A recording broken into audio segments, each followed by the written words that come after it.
Senhor esteja convosco.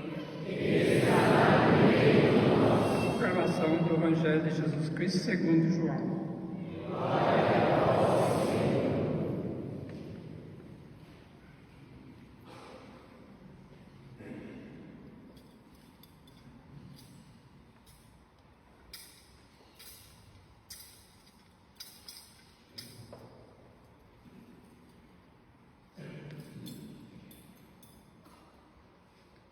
Ao anoitecer daquele dia, o primeiro dia da semana, estando fechada, por medo dos judeus, a porta do lugar onde os discípulos se encontravam, Jesus entrou e, pondo-se no meio deles, disse: "A paz esteja convosco."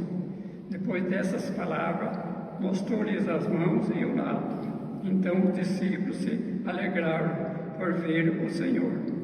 Novamente Jesus disse: "A paz esteja convosco. Como o Pai me enviou, também eu vos envio."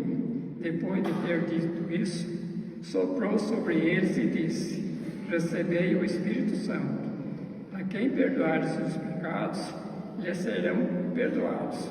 A quem não perdoares, lhes serão retidos." Tomé, chamado Dídimo, que era um dos 12, não estava com eles quando Jesus veio. Os discípulos contaram-lhe depois: "Vimos o Senhor." Mas Tomé disse-lhe: "Se eu não ver a marca dos pregos em suas mãos, e eu não puser o dedo nas marcas dos pregos, não puser a mão no seu lado, não acreditarei." 8 dias depois, encontrava-se os discípulos novamente reunidos em casa, e Tomé estava com eles. Então, estando fechadas as portas, Jesus entrou e pôs no meio deles e disse: "A paz esteja convosco." Depois disse a Tomé: "Põe teu dedo aqui e olha as minhas mãos. Estende a tua mão e coloca no meu lado. E não seja incrédulo, mas fiel." Tomé respondeu: "Meu Senhor e meu Deus." Jesus lhe disse: "Acreditaste porque me viste? Bem-aventurados aquele que creram sem ter visto." Jesus realizou muitos outros sinais entre os dos discípulos, que não estão escritos neste livro.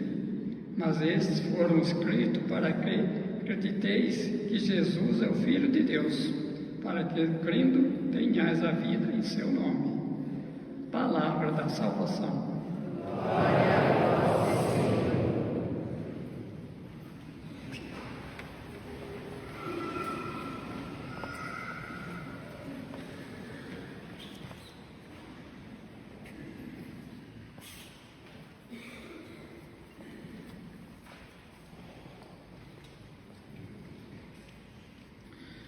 Meus caros irmãos e irmãs, 8 dias após celebrarmos a Páscoa, a Igreja nos reúne novamente em torno do ressuscitado para contemplarmos um dos traços mais belos do coração de Cristo, a sua misericórdia.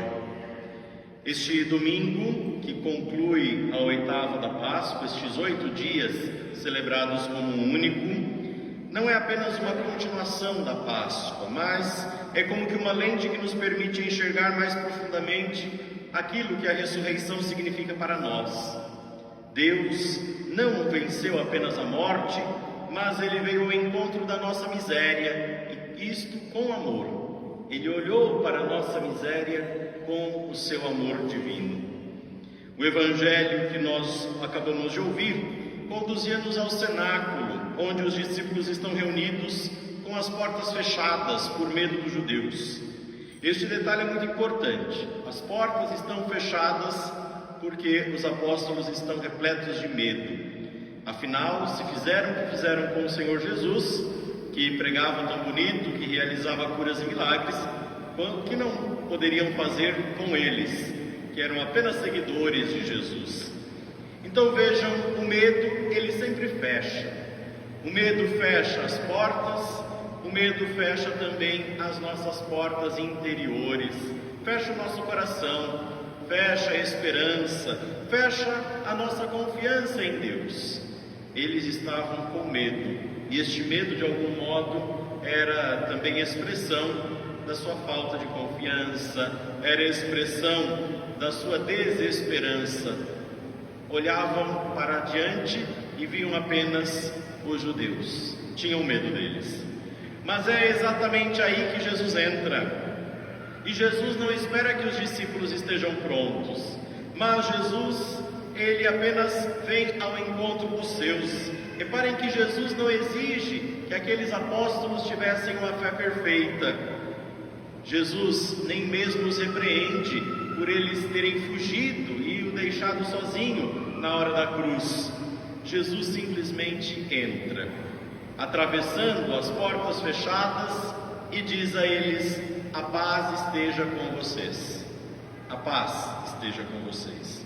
E essa é a primeira expressão da misericórdia de Deus. Deus não nos trata como nós mereceríamos. O que não mereceriam aqueles apóstolos depois de terem deixado o Senhor sozinho?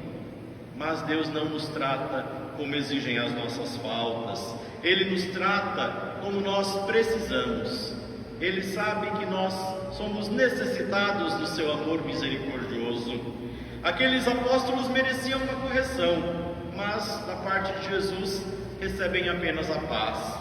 Eles mereceriam ser questionados, mas recebem de Deus a sua presença. E ainda mais, nosso Senhor mostrava-lhes as mãos e o lado. Mostrava, portanto, as marcas de sua paixão, as marcas do seu amor. Então reparem, queridos irmãos e irmãs, que a ressurreição não apagou a cruz. Pelo contrário, as chagas permanecem, mas agora aquelas feridas já não são mais sinais de derrota, mas sim sinais de um amor vitorioso, sinais de um amor que foi até o fim, sinais, portanto, da misericórdia do Senhor. Estas chagas de Cristo são, por assim dizer, as portas abertas do coração do Senhor. Se a porta dos discípulos estava fechada, as portas de Cristo estão sempre abertas para todos aqueles que quiserem aproximar-se dele. Então aqui está um ponto fundamental para nós, caríssimos. A misericórdia de Deus, ela não ignora o nosso pecado, mas ela transforma. As feridas permanecem, mas agora elas não ferem mais, mas elas se tornam fonte de vida. Em seguida, nosso Senhor soprava sobre aqueles apóstolos, dizendo: recebam o Espírito Santo. A quem vocês perdoarem os pecados, eles lhes serão perdoados. E aqui está a instituição do sacramento da reconciliação. De vez em quando, ou de vez em sempre, a gente encontra uns perdidos aí pelo mundo que dizem assim: mas por que eu vou confessar com o padre? O padre é tão pecador como eu, o padre é tão humano como eu. E nós confessamos com o padre exatamente porque Jesus assim quis, como nós ouvimos hoje no Evangelho. A quem vocês perdoarem os pecados. E quem são estes vocês? Os apóstolos. Nós sabemos que o número daqueles que seguiam a Jesus era muito maior, eram multidões. Mas nosso Senhor quis, na intimidade daquele encontro no cenáculo, dirigindo-se especificamente aos apóstolos, dizer-lhes: a quem vocês perdoarem os pecados, eles lhes serão perdoados. A quem vocês não os perdoardes, estes pecados serão retidos. Então vejam, caríssimos irmãos, nosso Senhor soprava sobre aqueles apóstolos. Assim como lá no Gênesis nós também ouvimos um outro sopro. Lembram do sopro da vida? Quando o Senhor insuflou o hálito da vida sobre o homem feito do pó da terra? Pois bem, agora é Cristo quem sopra sobre a igreja. Cristo, que é o novo Adão, que refaz ou renova toda a criação. E qual é o primeiro fruto desta nova criação? É exatamente o perdão. Portanto, um dos primeiros frutos do ressuscitado é a sua misericórdia, traduzida no perdão dos pecados. Então, caríssimos irmãos e irmãs, a igreja nasce sempre como lugar da misericórdia. A igreja nunca será um clube de perfeitos, porque tem eu e tem você no meio dela, né? Então, não tem como ela ser um clube de perfeitos. Mas a igreja será sempre um lugar da reconciliação, lugar daqueles que querem fazer um caminho com Cristo, daqueles que querem recomeçar, daqueles que foram perdoados por Cristo. Aí então, a igreja é lugar da misericórdia. E no meio desse contexto todo, aparece São Tomé. São Tomé que não estava presente naquele primeiro dia, lá naquele domingo, quando o Senhor apareceu. E os outros apóstolos vão anunciar-lhe a ressurreição. Vão dizer para ele: Tomé, nós vimos o Senhor está ressuscitado, o Senhor está vivo. Mas Tomé responde com aquela célebre frase, que também tantas vezes é a nossa: eu só acredito vendo. Só se eu colocar a minha mão nas marcas dos seus pregos, aí então eu vou acreditar. Tomé assim representa cada um de nós em determinados momentos da vida. Quantas vezes nós também queremos provas, nós queremos tocar, nós queremos certezas absolutas. Quantas vezes nós queremos uma fé sem risco, sem abandono, sem confiança filial no Pai? Quantas vezes nós somos este Tomé? Mas reparem que ainda assim, Jesus também não rejeita Tomé. 8 dias depois, portanto num domingo, quando a comunidade está reunida, ali o Senhor volta para junto dos seus, e desta vez nosso Senhor também volta por causa de Tomé. Isso é impressionante. Cristo volta por causa de um único apóstolo.